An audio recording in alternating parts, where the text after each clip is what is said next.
دا یو داسې زوروره کلمه ده چې نبی کریم صلی الله علیه وسلم فرمایلی دغه کلمه د جنت د خزانو څخه یو خزانه ده.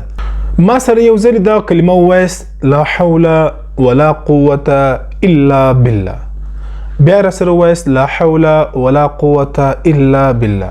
دا یو داسې زوروره کلمه ده چې نبی کریم صلی الله علیه وسلم فرمایلی دغه کلمه د جنت د خزانو څخه یو خزانه ده. کوم مشکلات وي، کوم مصیبتونه وي، پریشانی وي، ګوره دغه ژوند خامخا په د ژوند کې مشکلات راځي، پریشانی راځي. داسې نه ده چې دلته موږ د آرام او د راحت او د خوشحالۍ دپاره راغلي یو. دغه ژوند که چیرې انسان ژوندی وي مشکل به خامخا راځي.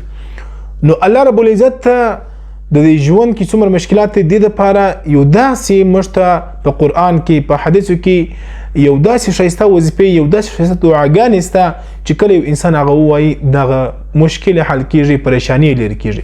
نو لا حول ولا قوة الا بالله هغه واحده کلمه ده چې په دې کلمې ویلو سره د انسان غمونه لرې کېږي، مشکلات حل کېږي.